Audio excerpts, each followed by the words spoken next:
I am again, Maurice Lupton, off for my morning walk. This must be the finest stretch of beach on the finest island the whole world over. For a little speck of land in the North Atlantic, it sure is a good un. Oh, I see those yoga folks up at the lighthouse are up bright and early, saluting the sun and all that. I always thought that looked like fun.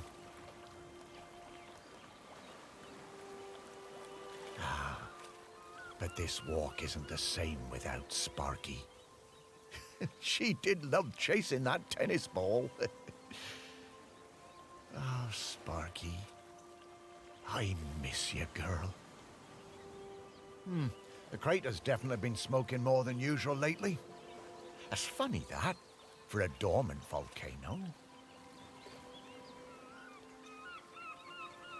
Shelmerston used to be a quiet place. You'd only come here if you liked fishing or bird-watching. But since the new ferry service started, we get loads of tourists. But what you gonna do? It's always changing. Yep, Shelmerston's a smashing place. I'm lucky to call it home. The bench. Yeah, this is, well, it's my bench. Yeah, the museum paid for it because I was the curator there. Yeah, and they did that to remember me because, oh yes, I am dead.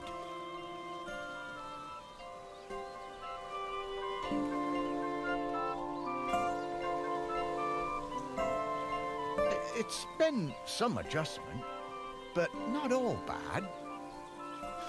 Yeah, I should probably go and check on the museum, actually.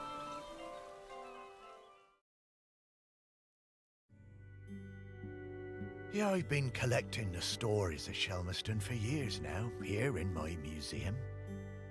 There are so many stories, and wonderful ones.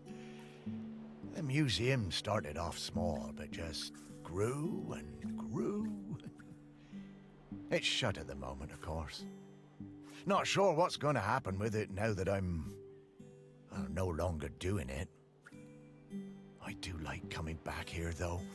Gives me a bit of purpose, which I've really missed since, becoming dead. Oh, one thing that's been keeping me amused. Since I've been dead, I found I can do some new things. Pretty weird.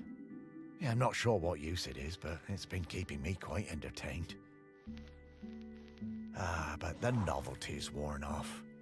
I mean, it's been, well, I don't know how long exactly, but an awful long time since I've had anyone to talk to. Well, anyone who talked back, anyway.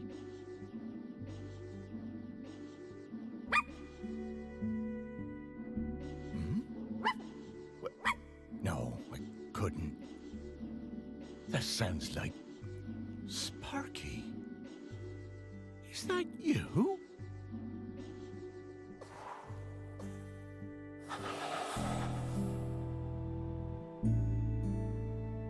Maurice, come with me. I need to show you something.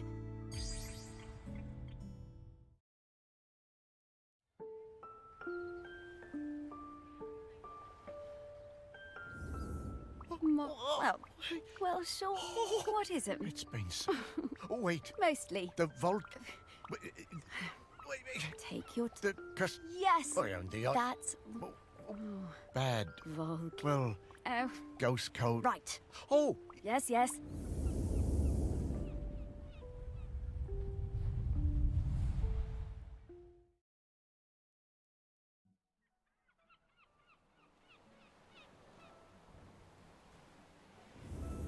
What were you... Yep. Well... yeah. Right. And... By looking... Oh, so people...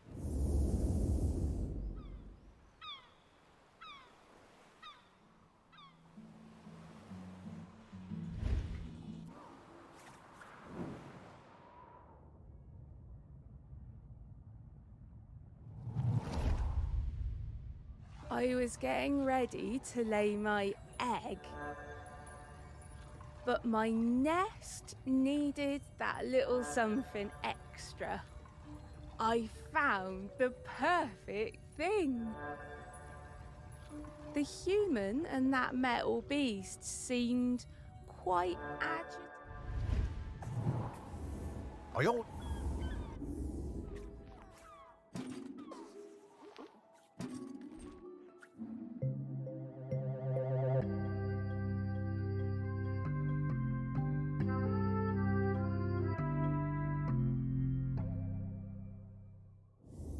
Dog.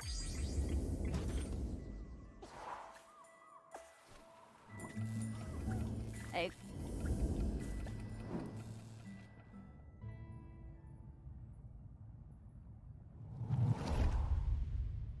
I met Pete for the first time on a yoga retreat in Goa. He was the best yoga teacher, but very reserved.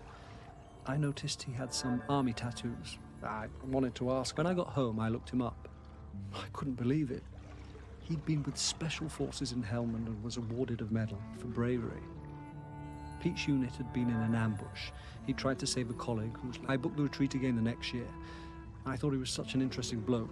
Still waters, you know. And one evening, after class, I followed him down to the beach. I went back to Goa the following year, but Pete wasn't teaching and it just wasn't the same. Not as good. Then, a couple of years later, I saw an online ad for his new retreat in a lighthouse. I booked immediately. It was the same Pete Noach, and if anything, he was an even better teacher. One coffee break, when I got him on his own, I brought up Helmand in conversation. I wish I hadn't. It was like I kept coming back for the yoga, and you know, over the years I saw Pete mellow. I think the lighthouse was doing him good. He even cracked a joke with the group once in a while. So, that summer, the one before he died, I decided to act. It was the day I was leaving and I showed him his medal. That was a moment. Oh.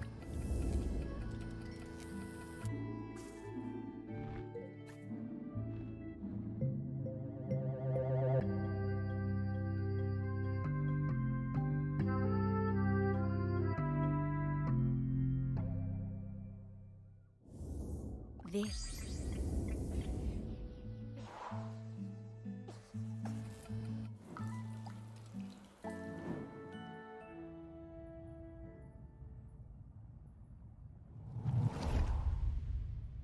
When Pete arrived at the lighthouse, he needed help running it, but refused all offers. Eventually, fearing the possibility of a shipwreck, Trinity House, I bought Pete a plant as a welcome present. He introduced himself very quietly, but didn't seem to want to say anything else. He seemed distracted. Whenever I would enter a room, Pete would mutter some excuse to leave. I didn't have a single conversation. Eventually, Pete noticed the plant. Then, Pete noticed me. That was the start of what became this plant room. We spent hours. Wow.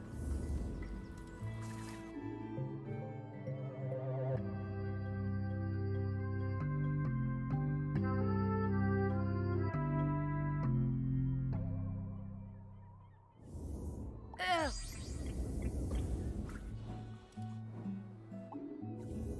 Hey. Grenkin? Yeah. Okay.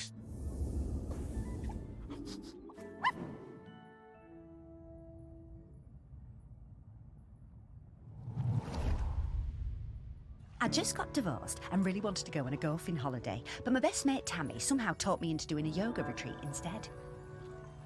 Yoga made me feel weird and uncomfortable. After the first day, I'd basically given up. I thought Pete was a bit angry with me. Exploring the lighthouse, I came across Pete's set of clubs. Bingo, I thought. I wondered where I could practice my drive. I took the clubs up to the observation deck and spent all afternoon perfecting my stroke. The sun was shining. It was the best time I'd had all week. Suddenly, I was aware of Pete watching. How wrong I was. Pete cracked a smile and joined in.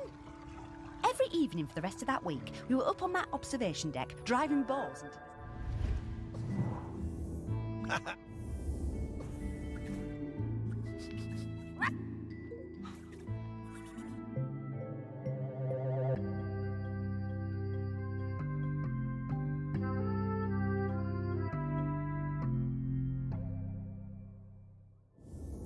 I want...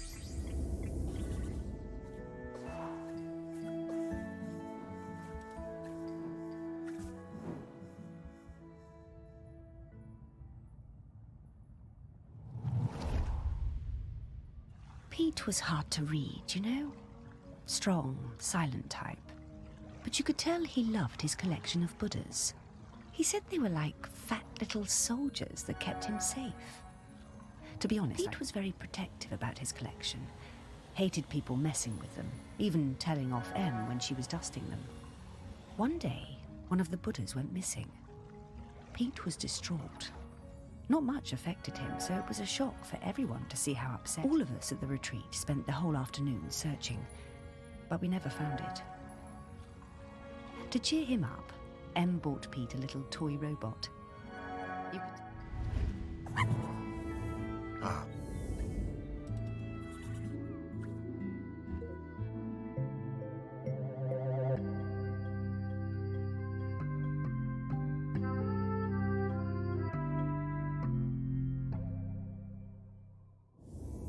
How?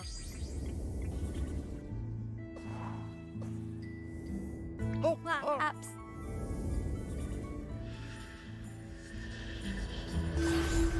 What? Yep. Go.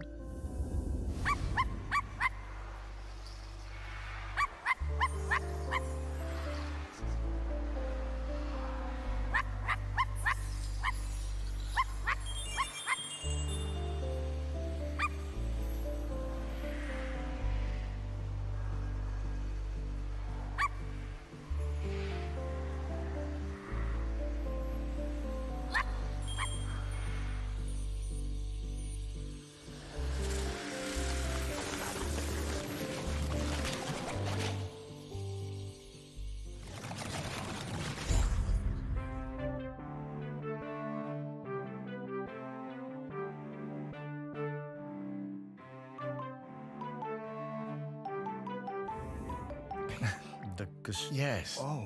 Ah, would you... Oh, that...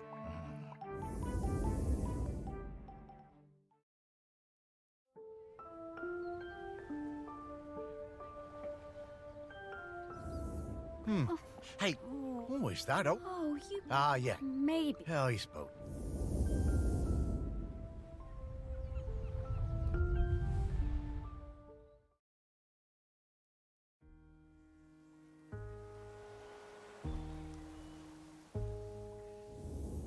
Oh, Yes. And now we...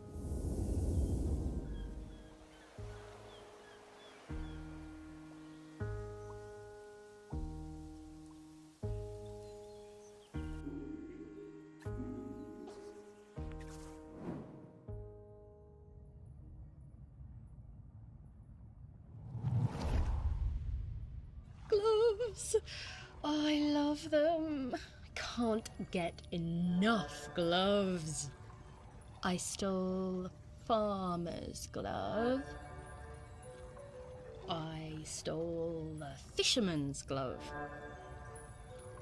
I saw that girl out in my woods, riding that strange bumpy beast around again. She really seemed to love that awful creature. This was an opportunity I wasn't going to miss. Lovely gloves. Oh, yeah.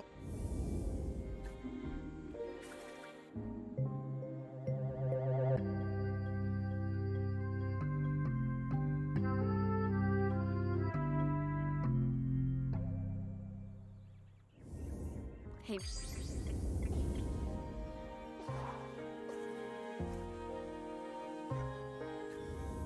I'm...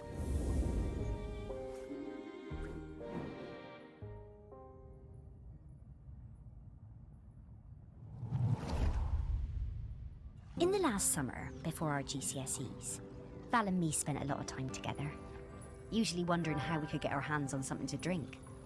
No one on this stupid little island would serve us, though. One day, we were hanging around on the allotments near the quay when we spotted something. And so, later that night, we went into the woods behind Val's house to drink it, sitting on top of that ancient stone that they say protects the island. But there was no way we were going to get through it all. A few weeks later, we went to dig it up again, but couldn't remember where we dug the hole. There it...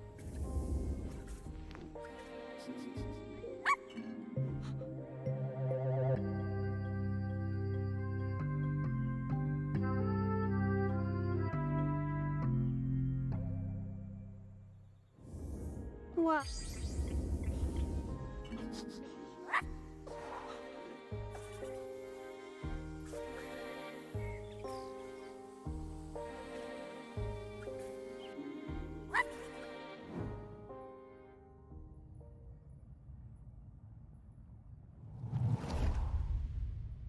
I spent the summer of '83 with Henry Outram, Laird of Shelmerston, in his grand hall working on a new piece. It was supposed to be about the volcano, but once I arrived, I found myself. But Henry was a delightful host, always excited to have us bright young artists around, and always ready with a charming question. His daughter, I think her name was Mallory or Valerie or something, was usually outside roaming the grounds. Henry said she was discovering herself. One day, I came across the perfect finishing touch to my sculptural masterpiece, but it turned out to belong to the wretched child. I tried to explain to him. I went to Henry, thinking he could make her give me the boat. But to my astonishment, Henry told me it was up to her. Henry called his daughter and we all talked about it. When Henry suggested that maybe I could buy the boat, her little eyes lit up. It cost me $200.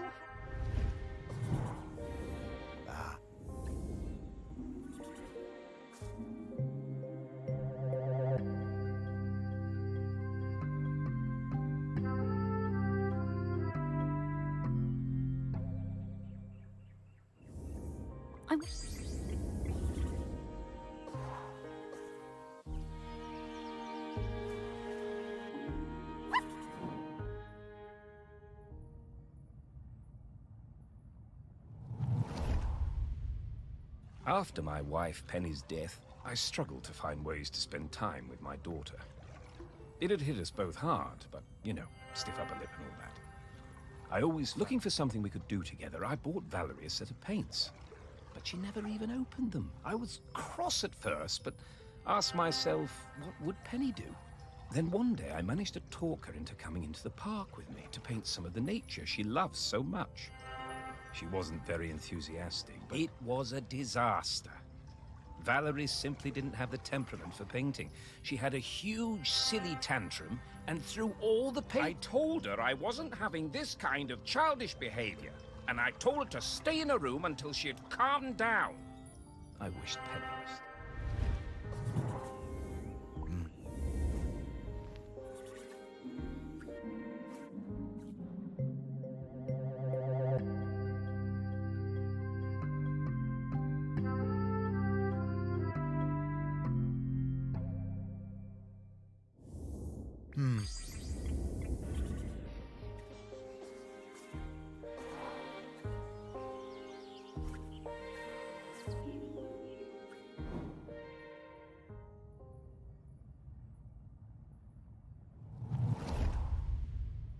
The famous sculptor Vernon Russet was working on a huge statement piece in my honor, a statue of a camel with my head. When I saw it, I felt quite uncomfortable, but I didn't want to upset him. Poor Vernon. The week before the public unveiling, Vernon had me visit the statue. He needed to make some final adjustments to the face. Valerie came along too. She looked like thunder. She hated that statue. When the statue was revealed, the nose was missing. Fortunately, we all managed to cover our surprise and act like nothing was wrong, so no one was any the wiser. Some fellow from the Times. I'm pretty sure I know what happened to that nose. Aha! the old Outram spirit. Good for you, Valerie. Your mother...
Hello. Spot. Well, we're Oh. Aggie?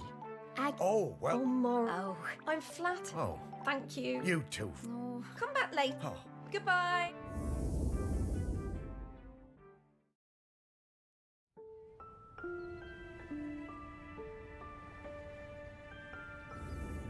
No, But it's, we're looking. I get that. Oh. But a part of... Yes. And you... Yeah. Oh, wow. Oh. I always thought... Yeah, I suppose... Yeah. Ogden...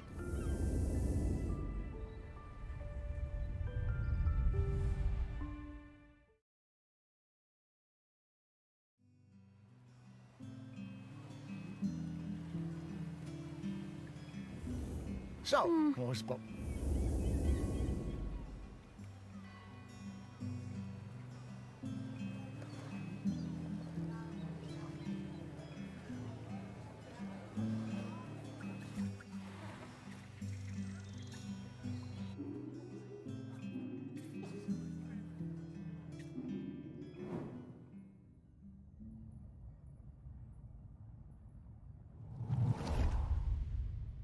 It was the day of the island cricket match out on the volcanic sand spit.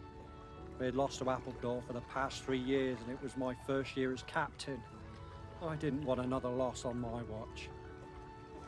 Ogden had just come back from New Zealand and told me he'd be up for it. I wasn't sure. Ogden showed up with his own bat. He told me he'd won it in a pub in Dunedin and that it had belonged to a famous New Zealand player. I wondered whether I should put him into bat at all, but Ogden whispered to me that he'd been playing on deck all the way home. Ogden hit a 6 with his first stroke. We went wild! And just when I thought it must be a fluke, he hit another, and another. Ogden hit so many cricket balls out into the sea that we had to stop play. We'd run out. It was a stunning win, and we carried Ogden back across the sand and into the Camel. Even though he... Help!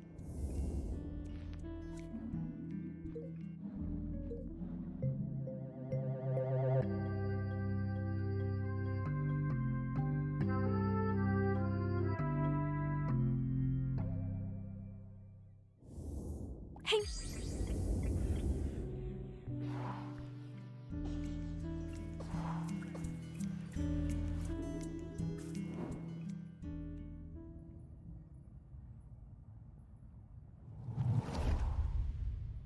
I remember when a young Ogden asked to join the Shelmerston Silver Band. I recognised his talent immediately. He could play anything, that lad. Literally anything. Eventually he settled on the sousaphone, which he always insisted on playing with his lucky bronze mouthpiece. One evening after the Silver Band played a storming concert in the Camel, Ogden and Sally got it into their heads to go for a night swim in the harbour, young love and all that.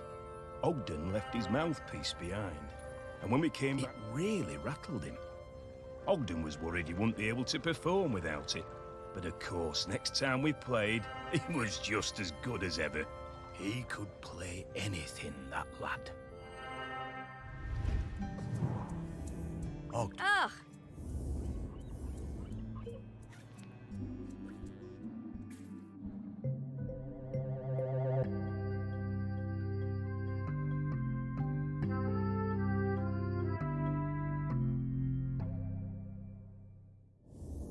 Please.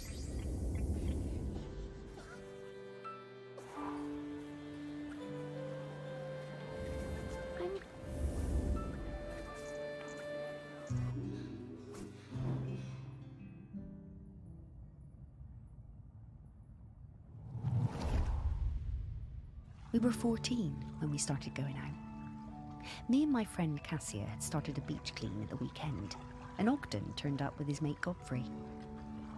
I had no idea Ogden liked me. He was the tallest in our year, and we all fancied him.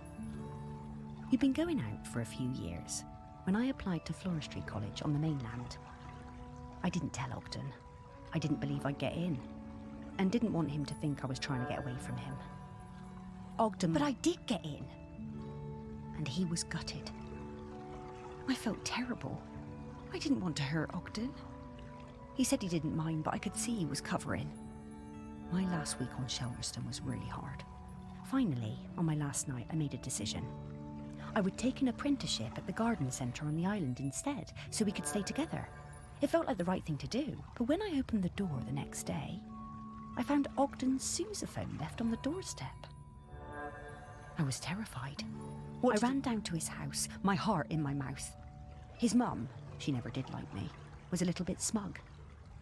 She told me Ogden had sailed off to New Zealand. I was more than a bit tearful, but, you know, looking back, I think we both needed...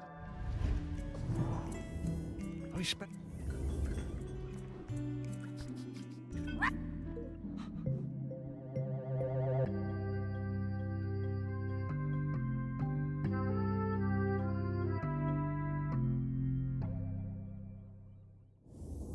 How did...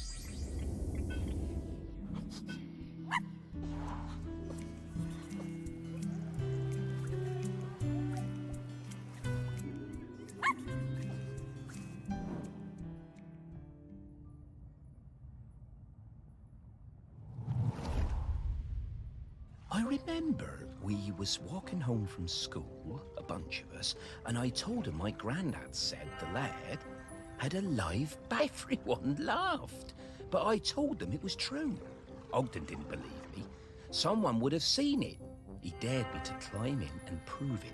Sneaking past the big house, we were almost caught by the gamekeeper and had to run. Hell for leather for the wood. We reached the trees out of breath. I was bent double and leant against a tree.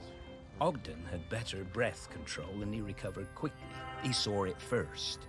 But the next day, we were kicking ourselves. We had no proof. No one was going to believe us.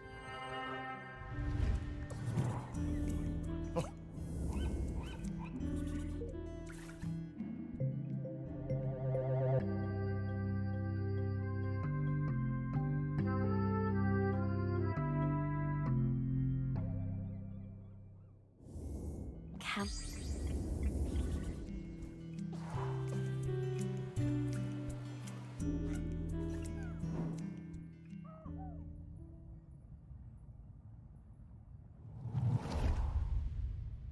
I missed Ogden so much, and for the first month there was no letter at all. I took my place at college on the mainland without knowing how he was feeling. It was a shock how low it made me, even though I was working with flowers, my dream job. I threw myself into making friends and working as hard as I could. Then the letters started arriving, and it was amazing.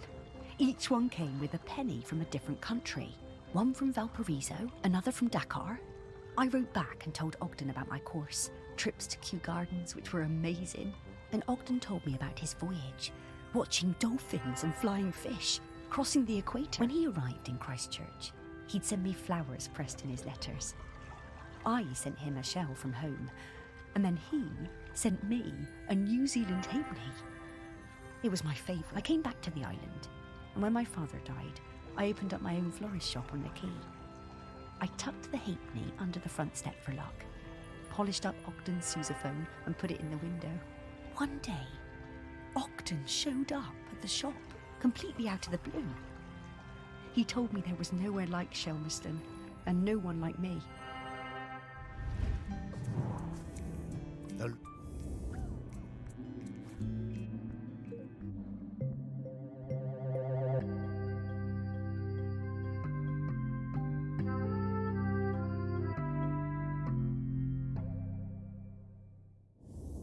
It won't.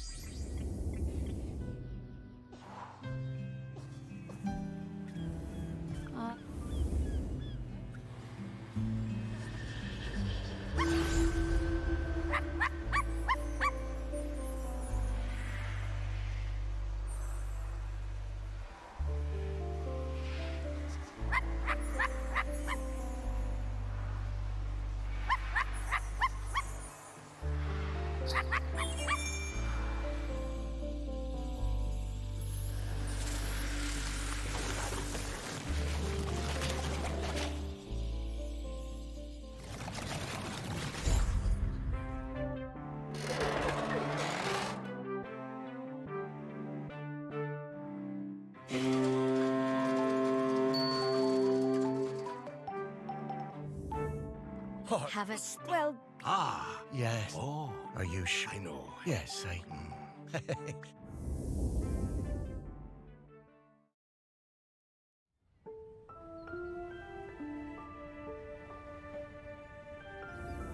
Well, You did. hey, how? No. I have? Well, What? that's right. The ball? Mm-hmm. But. Yep. Wow. More time.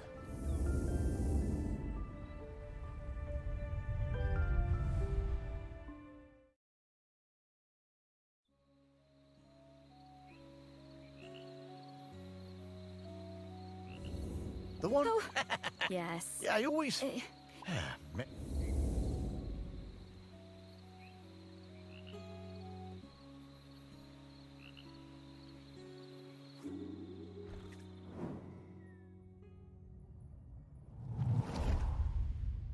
I only knew Greg briefly, from the summer that I took over the campsite and he retired.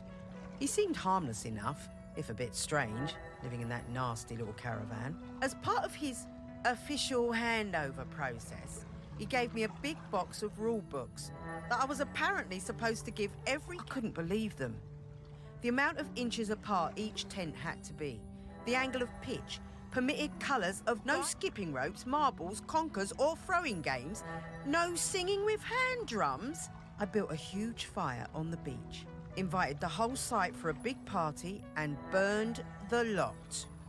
But then, awkward, Greg showed up. I guess he'd been collecting some things from his caravan and came to see what the noise was all about. You could tell he wasn't comfortable, but he sat down and tried to make conversation. I told him how beautiful I thought Shelmerston was, and he must have noticed what we were burning, but he never mentioned it. That was the last time I saw him. I always felt a bit guilty. What?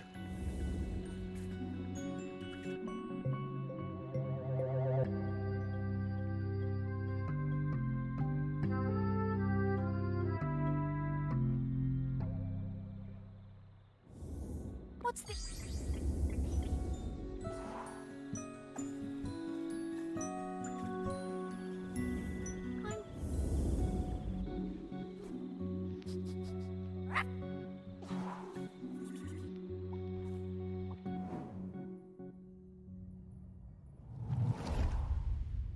My whole life I've dreamed of seeing a Jempson's sea owl. One day, I read the news that a guy on this little island called Shelmerston had discovered one. I had to see. The only B&B on the island booked up really fast, so I decided to stay at the temporary campsite set up by the guy who discovered the sea owl, Greg Litherland. The atmosphere was amazing. Greg had given the owl a name, David Abrahams. A bit weird, but I guess he was the one who found it. And because it had no mate, it was lonely, and he'd made a model female owl. I got to know Greg a bit during my stay. He really seemed to resent all the noise and fuss on the island. His island, as he thought of it. And the irony was that Greg told us he'd take us up in groups to the owl's nest site, but I snuck up early with my camera. It saw me and it flew off hooting and I didn't get a picture. I had to make do with a picture of the model. He was nice. Ah.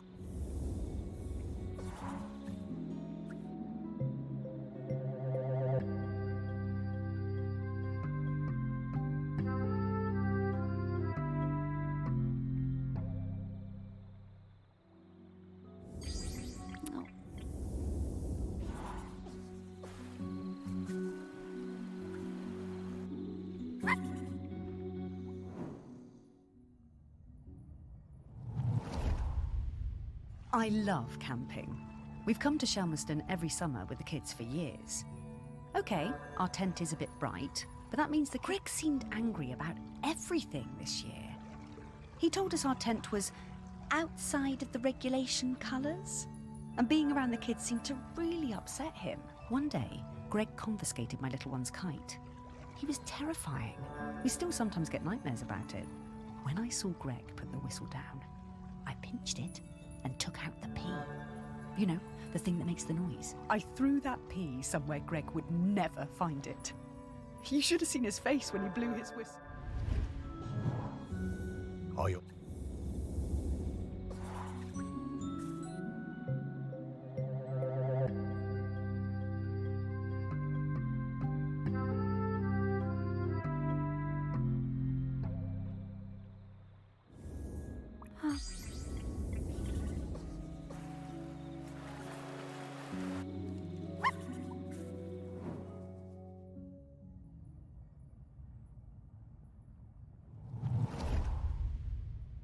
Miles and I came to Shelmerston for the Sheller Cup final.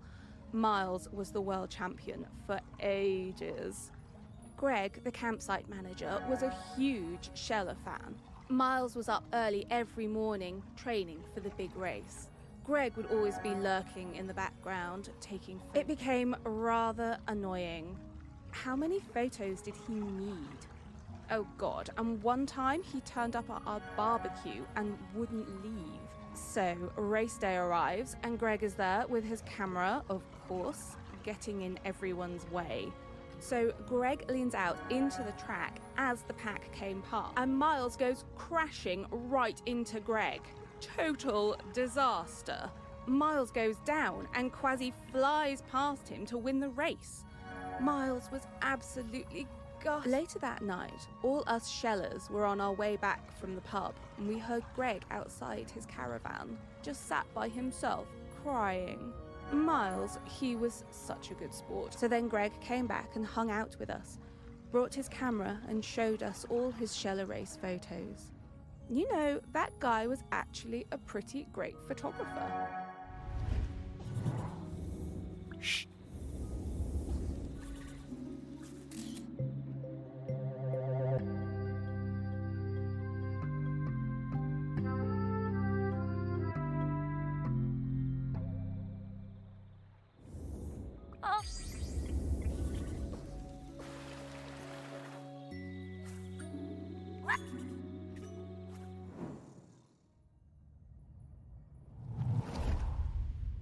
My best thing is throwing discs. I am really good. I like playing with Dan and Toddler. It's our favourite thing when we go camping. One time, Greg Clifferland came up the beach, all red-faced like an angry tomato. He pointed at a sign. It said, "No throw." He told me to give him my disc, but I wouldn't. I threw it high up into the air, and it went bang into a massive bird. Then the bird fell into the sea. I felt so awful. I never meant to hurt the birds. The whole thing was terrible. Mr. Lifferland was screaming. He waded into the sea, picked up that bird, and carried it back to the beach. He was crying. Oh.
Maury. Hi. Yeah, Greg. Oh, What, you. Well, now. Oh, isn't it? No. Fine. Thanks.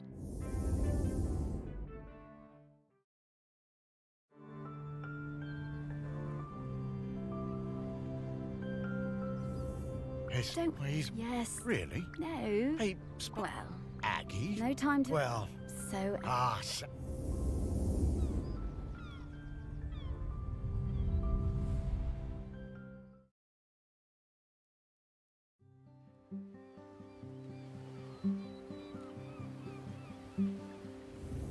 I don't- I love. Oh. Certainly, Oh, I don't know. Does it?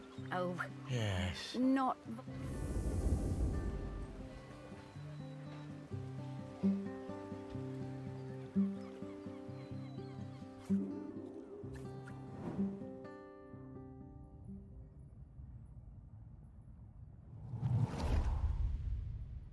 I swim with a pod south of the Fire Isles. I believe the dry-siders call the larger one Shelmerston. It's where the ceremony happens. For the dry-sider who stopped, I did not believe it at first. A food which snaps so dry.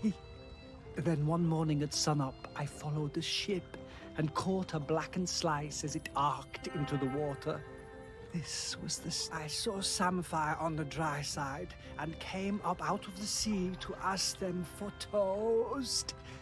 They asked me to put on some pants, but I refused to denigrate myself. Sam took me to their parents' toast shack, but they refused to serve me without clothes.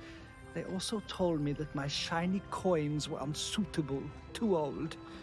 So Sam lent me some trousers, and I swept the toast shack in return for crispy slices.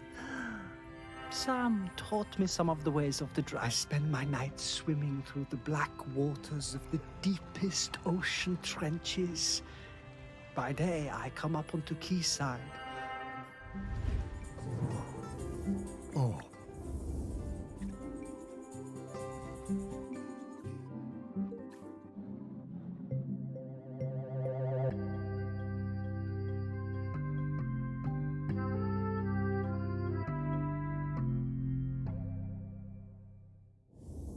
Is it?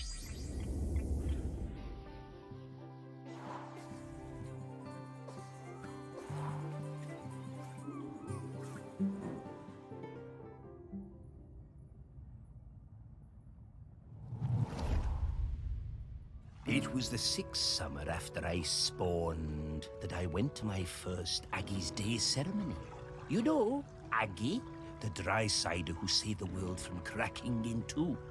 We don't go on land until we're 6 years old.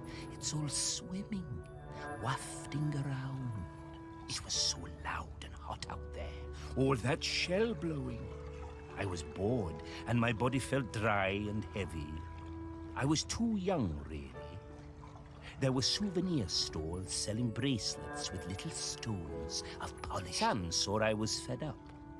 They took me up the beach, away to the dunes, and Sam gave me a little polished stone of my own to play with. Had a heart of gold, they did. We became good friends. Sam helped a lot. They were always on my side. My pod, we were quite traditional, didn't like us working with the dry-siders, but Sam talked me into going for the job as that stone was my lucky charm. I took it with me when I went for the interview, and I took it down with me when I went on my first dive. I had a pod. Sam took me under their fin, invited me out to the camel, and let me stay with them and Blythe on the ferry if it was a late one. And there were plenty of late ones.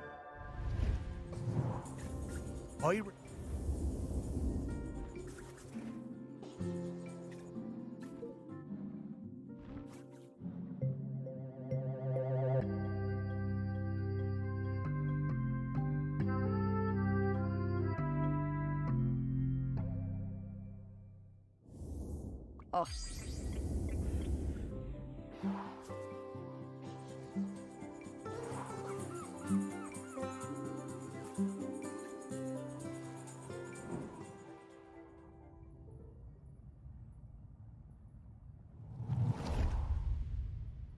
By the time Sam started as the harbour controller in '79, the fishing industry in Shelmiston was on its arse. No way to compete with those factory trawlers from the mainland, was there? Couldn't moor those things anywhere near the island, even if we had them. Of course we were all smuggled. It was a lot of trouble at first. Sam trying to stick by the rules and catch us out any way they could, and us trying any which way to give her the runabout. Wasn't easy, mind you. She was smart, that Sam. You never knew when they were going to pop her head out of the water beside your tub. And to be fair, in time, Sam started to see how things were, how we do things, and we came to an understanding of sorts. If Sam turned a blind eye to a bit of the decent stuff, the harmless stuff, then we'd report the worst of it. I mean, we all wanted. Sam was sharp as a gutting knife. They made us hand over some of the, shall we say, dividends to fix up the quay, all them sheds and that. Make them into something we'd be proud of. Turn things around for Shelmiston, that did. Now we get more of those tourists since the big ferries. At the same time, Sam organised a kind of work-sharing thing with the fish folk. Got some of them to swim along with the fishing boats, help them locate the biggest shoals. Gave those big trawlers with all their fancy radar gear a run. I reckon.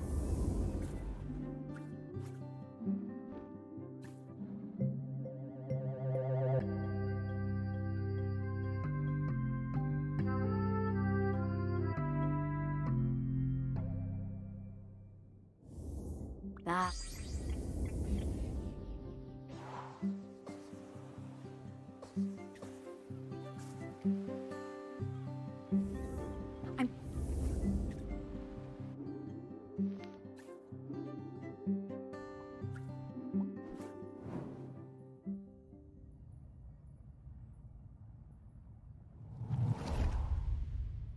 I first met Sam when I sailed the new ferry, the Queen of the Isles, into harbor. Of course, I'd heard of the fish folk, but I'd never met one. Sam was an amazing pilot. Knew the waters better than any boatman.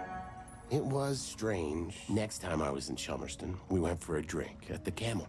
I'm more into bats than beer, but Sam was intriguing, and the atmosphere in there was great. Like a warm nest. Great band, too. Awesome. Sam invited me over for toast and hot chocolate. Honestly, hot chocolate doesn't do it for me. But the toast, that multi-seed bread. Sam made the best toast. I stayed over. In the morning, we went for a walk along the beach. And just as the sun was rising, I took them flying on my back. We went up and looked down. It was on the next trip to Shelmiston. We just sighted land when Sam's head popped out of the water right beside my berth and passed me a fresh cuttlefish bone, carved as when we moved in together. It was the best day of my whole life. I put that cuttlefish bone on my bedside table within beak reach.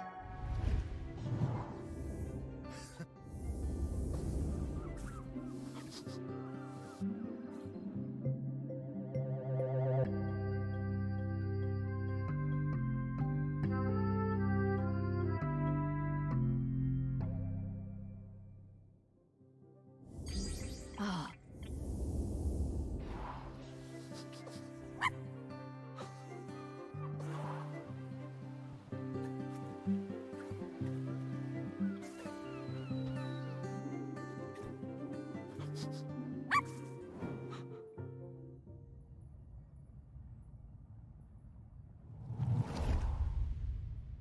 When I was a kid, I hated the annual Morlow Call.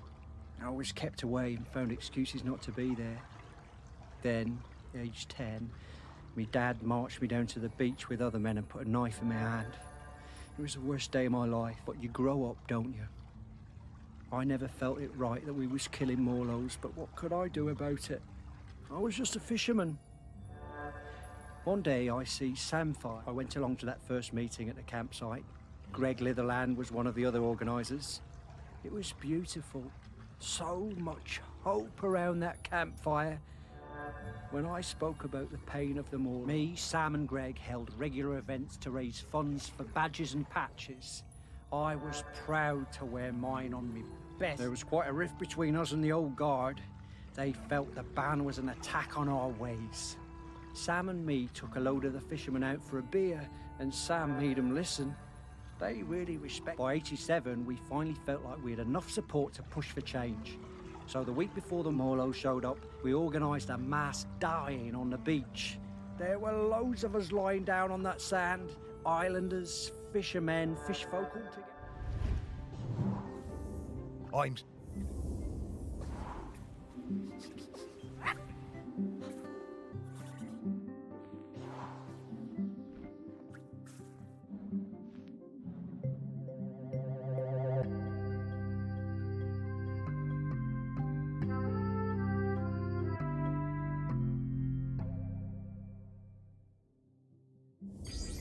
Oh.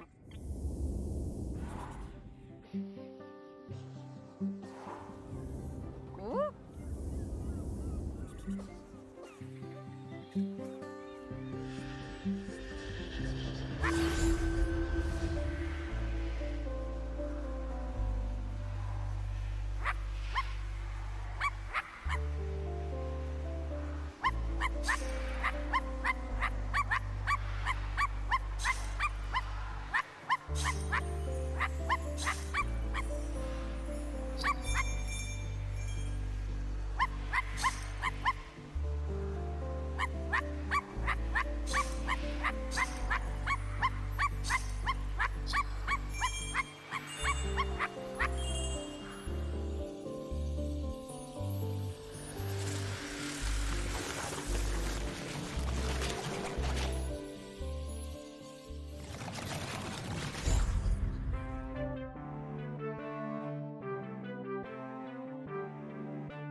Well, wait, no. Oh, Yeah. No. No, we'll talk. I think I...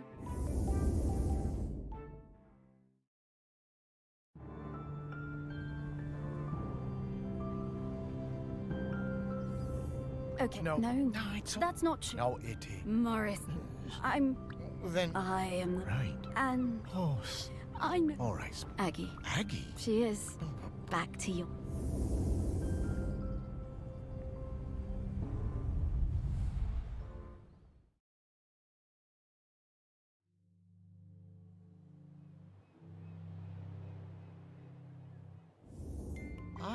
Was...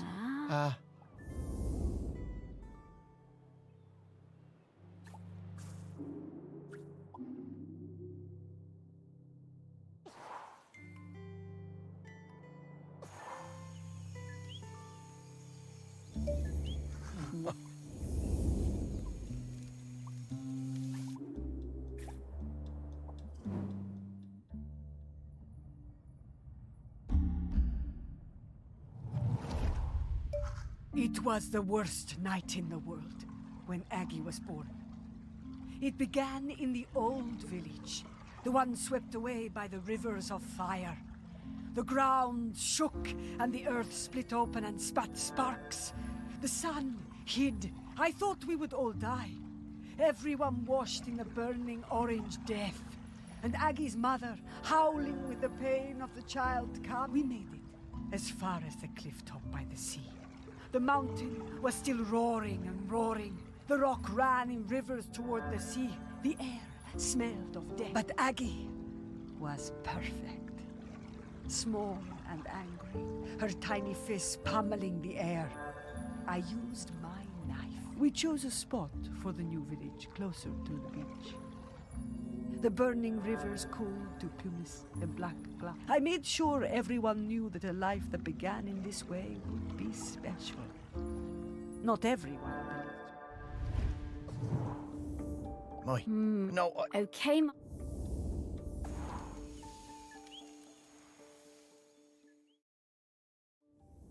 Well... Morris, the sky... not... Oh, what? Well...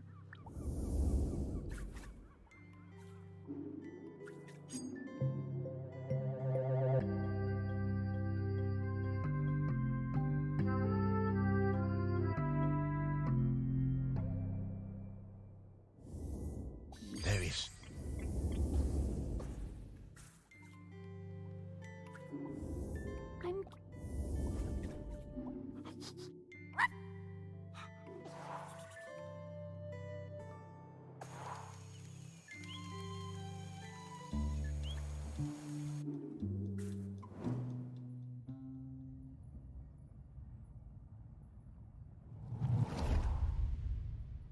Of course we watched her. We had heard of her birth and seen her on the shore. Her feet sometimes in the seawater, her body in the sun. We did not show ourselves at first. As a test, we left the mirror on the black shore, born of the volcano on the same day as her, and waited to see what would happen. She picked it up, turned it from side to side.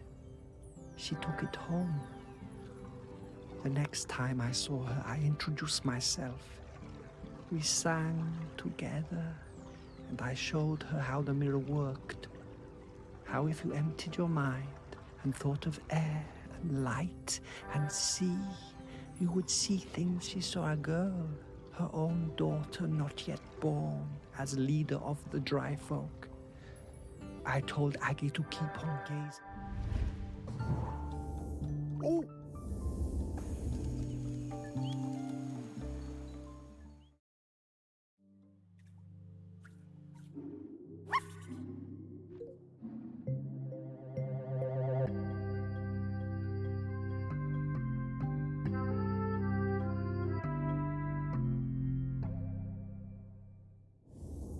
What?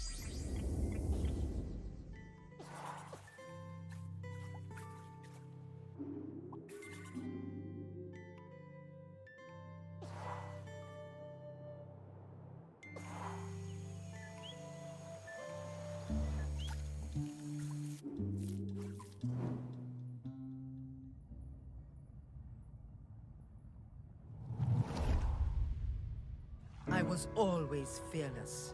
My mother Aggi told me there was nothing I couldn't do.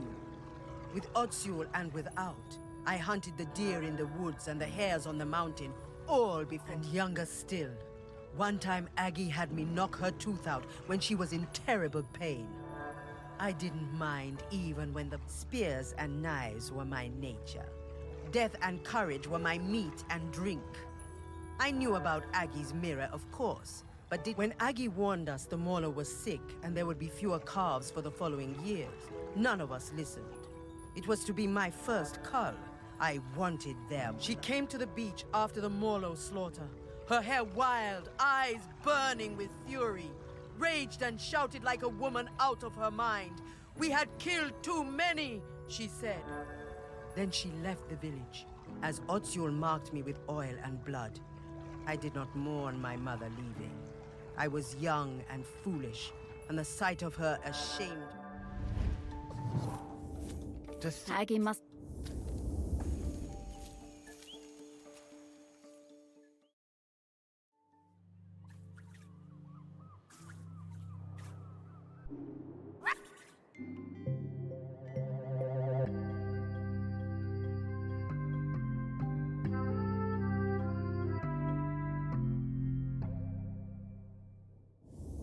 What?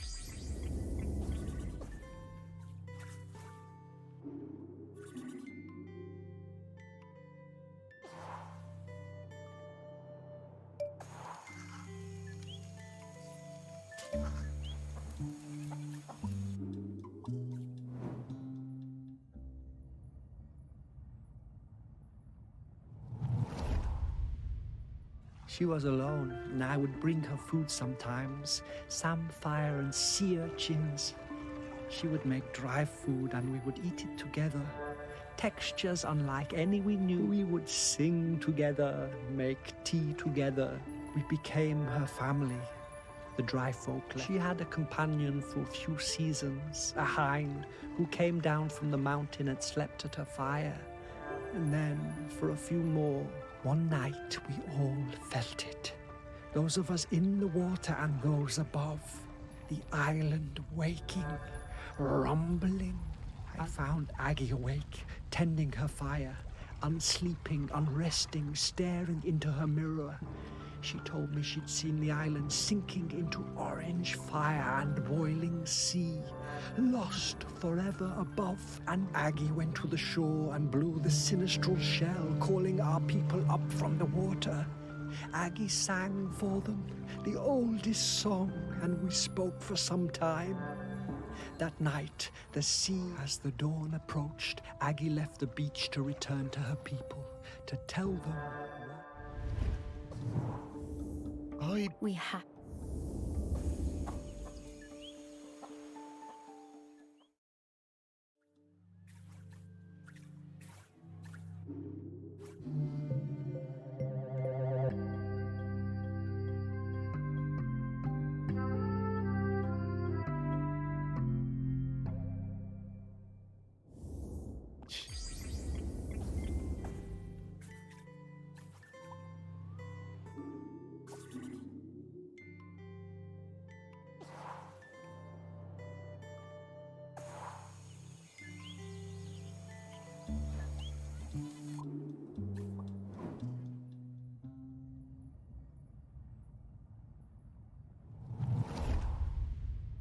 We heard the shell and knew Aggi had returned.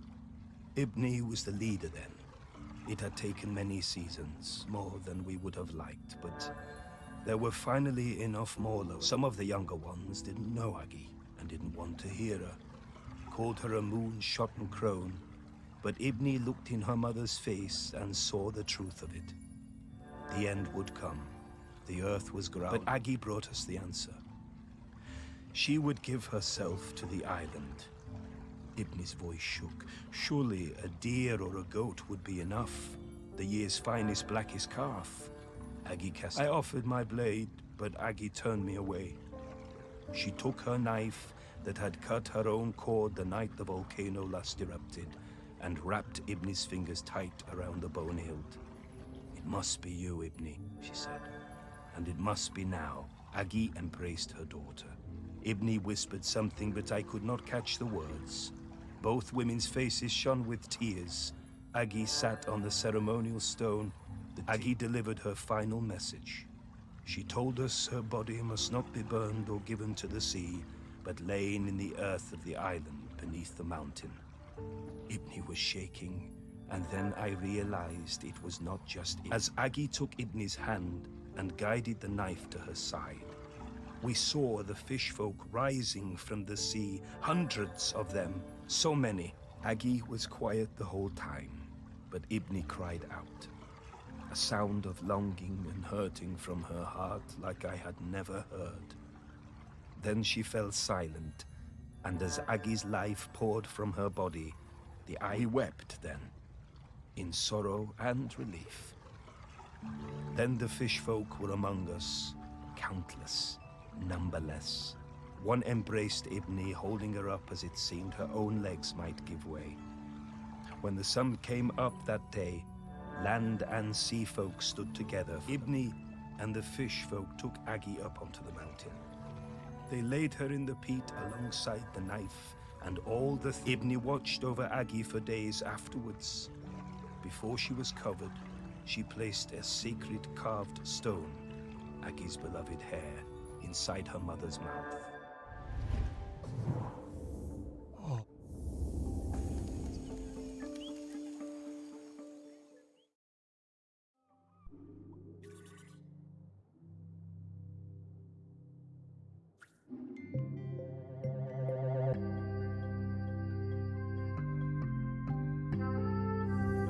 Hey, You were.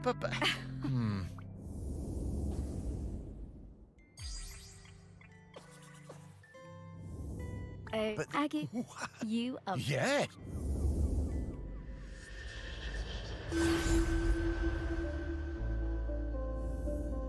Aggi. You.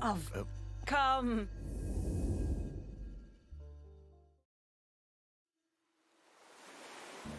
The one part of Shelmerston that looks just the same as the first day I saw it. I suppose it always will. I love this beach. It's always been my favorite beach. I'm gonna go run. Aggi, look at Sparky. She's shining. That's the hope and the joy shining out of her. That's it, isn't it? The point of all of this. It is hope, home. This island, it chose the two of you just as it chose me. And where will you be heading now? Heaven or something? Heaven, what's that? Well, I don't quite know how to explain it, but to me, it would be an awful lot like this beach. I don't know where I'm going, but I'm hoping to see Ibni, my daughter. It's been a very long time, but I remember her. We never forget the ones we love, do we, Morris? No, I don't suppose we do. I think she wants something, Morris. Huh. Would you look at that? I just found a tennis ball in my pocket. Here you are, girl.